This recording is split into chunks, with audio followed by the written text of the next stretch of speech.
So consonance, the lack thereof, is that mental tug of like, I found this black brand. I want to buy from it. I have the money to get it. I know where it's at. It's up the street, whatever. But is it, what's the quality looking like? Let me check the reviews. I didn't like the way she spoke to me, whatever. Those are real and very natural, reoccurring psychological trends that occur. Over 50% of Black Americans are unmarried, and only 2% of Black families in America have a net worth over $1 million. We are on our journey to not only join that 2%, but grow that 2%. Facts. I'm Devon Truvel, creator of Black Wall Street, the board game, with my beautiful co-host. I'm Sinclair, aka the Health Nerd. You can go to our website at them4show.com, our Instagram at them4show, and our YouTube channel at Melanated Married Millionaires in the Making. And welcome to the M4 Show. So one of the books that I know has influenced the way that you move and has influenced the way that we move is Dr. Claude Anderson's Powernomics, right? And Powernomics, and I know Carmelita's read Powernomics. Anyone else has read it, feel free to drop your gems in there. But one of the things that he talks about in there is the concept of ethno-aggregation, right? Which is exactly what Greenwood was, exactly what Chinatown is. When a group of people who have a collective language, a collective religious identity, or collective ethnic identity come together, pool their resources so that they can feed each other, heal each other, right? Educate each other, and reinvest in their community. Ethno-aggregation. Shout out to Carmelita, who said she's got the book right there. Right in her hand. Come on, Carmelita. Come through, scholar. That's amazing.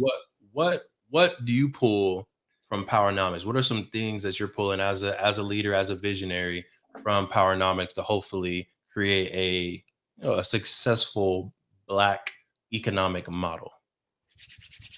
Oh, he was ready for it, y'all. Right. Yeah, that gets me excited. So fun fact, I actually have not read the book yet.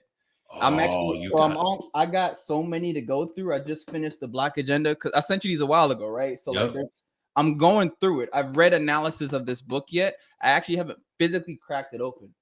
Well, so let's go through your book list then. Absolutely. Talk to us. Give us the titles. So, and then I'll definitely give my answer. So like the Black Agenda, right? This dives into bold solutions for a broken system. So like this ties in a lot of historical context from education, healthcare, even content creation, bias, all of it, climate change, and it ties into how it broadens the scope from Black economics, because economics is inherently an emotional practice, because buying and selling, people buy what they believe in first and foremost. And so economics is in a sort of way a philosophical ideology when you really think about it. And so what the Black Agenda does is it doesn't just address just the hard numbers. It addresses the extremely complex perspective of human beings, and especially melanated human beings, us. Right. Ooh, wait, hold on. We gotta pause right there. Right there. You said it's a lot. Real deep. You said people buy what they believe in. Absolutely. Let's please pause and break that down on how we can actually use that to leverage the new Black Wall Street, right? How do we change people's or tap into people's belief system to make them buy Black more often, right? How do we use that to keep the money within the community more? Yeah. So that's actually a great segue into my answer to your question. Look, we're gonna get right back into the amazing podcast. But if you didn't know, in 2017, we created Black Wall Street, the board game, because we thought more families needed to know about the history of Tulsa Black Wall Street. More families needed to know about the legacy of Black excellence left behind of Tulsa Black Wall Street, that we can own a Madam C.J. Walker Beauty Salon. We can have a Booker T. Washington High School. We can have an Uncle Steve's Barbecue. We can have a Renaissance man like Simon Berry, who had his own taxi service and bus service that got bought out by the city of Tulsa. We have brilliance in our DNA. We wanted to make sure that your family can play a game that teaches them about this brilliance. So we have Black Wall Street, the board game right here. We had the first edition available in 2017. That got sold out. We're on the second edition right now, or you can get the beautiful masterpiece version of the game as well. It's up to you. Head to playblackwallstreet.com and get yourself Black Wall Street, the board game, to empower you, your family, and generations to come. Playblackwallstreet.com. Let's get back to the episode.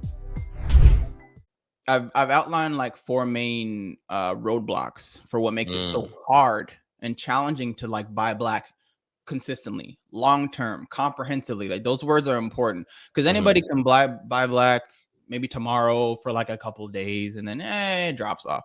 Y'all probably remember Black Tuesday. That was a fad for like whatever, right?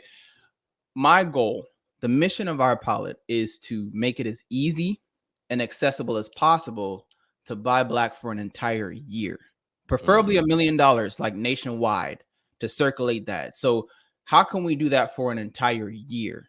Inspiration comes from the Montgomery bus boycott, which lasted for 381 days. So we effectively bought black, right, for over a year. And by buying black, I mean, we had our own taxi system. And with that came us to connecting with each other in terms of like where we could drop our kids off at school, where we could get groceries, all of that, right? So bringing it back, these 4 main roadblocks are lack of means, lack of knowledge, lack of access, and lack of consonance, which is very, very complex. And again, going back to that emotional piece, right? So lack of means, that's easy. That's just whether you have the money or you don't. Right. People may not want to, in my research, may not want to, if they had to choose between going up the street to Kroger to buy some bread from a non-black owned company, they can get it that same day, but they don't know that the black bread company exists, and they may have to go online and purchase it and pay extra for shipping, and it may get here in like 3 to 5 days. So that barrier there is just the means, right? We're spoiled with Amazon. You get free shipping. It's going to be here in 24 hours. It's that simple. So how can we supplant that? Lack of knowledge, that's another no-brainer, is we simply don't know that these exist. We don't know that there are over 150 black brands in Target, which has over 2,000 stores nationwide. So you have access points all over the country for hundreds of black brands. So there's a knowledge piece. It's not truly as promoted. Then you have access. Okay, so we know they exist. We want to buy from them, but how do we get to them? So the access piece is, okay, maybe they don't have the infrastructure. If they're based in Colorado or California, they may not have the fulfillment infrastructure to service New York, Florida, Georgia, Alabama, or vice versa, right? So, I mean, majority of the company is small businesses. Small businesses run America, by the way. So when you think of like just small businesses in general, whether they're black, white, green, blue, purple, it doesn't matter.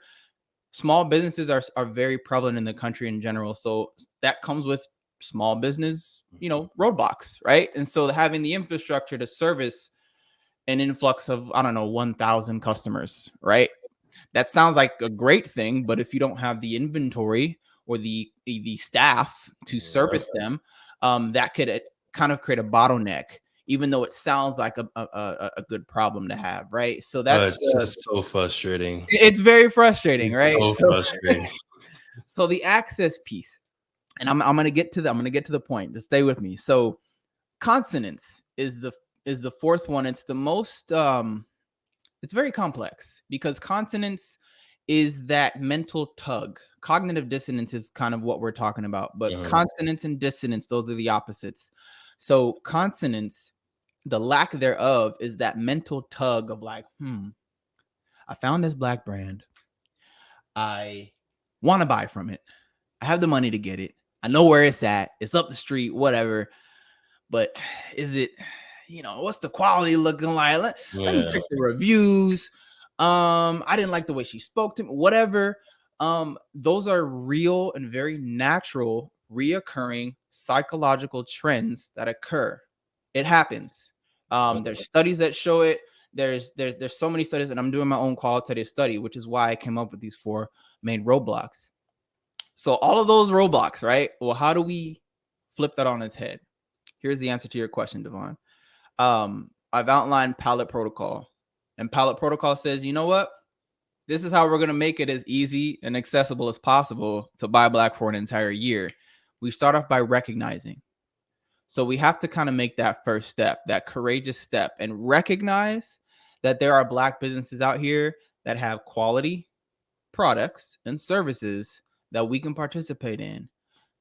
Then from there, we strategize. All right, cool. We say, what's the best way to navigate this? Where am I? I'm in the Southeast. I'm in the Southwest.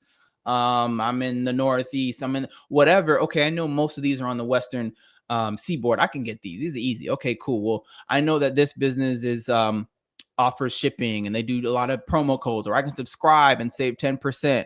That's the strategy. The mobilize is next.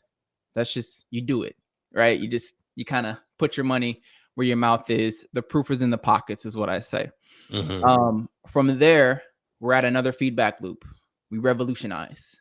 That's where we rinse and repeat. So I'm gonna go to my partner and say, yo, Devon, I found this list right here. You might want to check this out. Here's how I found all these. Here's the amount of money I was able to spend. Here's how this impacted my life. I can cook with Black-owned products. I can make sandwiches with Black-owned products. Yep. I can buy items for my children, brush your teeth. There's baby products, baby and toddler, and you rinse and repeat, and the cycle just keeps going. That's Love it. Thank you for supporting the M4 show and our mission to increase the wealth of Black families. If you received any value from this episode, any value at all, any, do us a favor and give us a like and subscribe on YouTube and Apple, Spotify, anything, all of them, all of them, wherever you're listening. Go ahead and like and subscribe. And after you like and subscribe, make sure you send this episode to at least one family that you really want to see win. We'll catch y'all next time. Peace.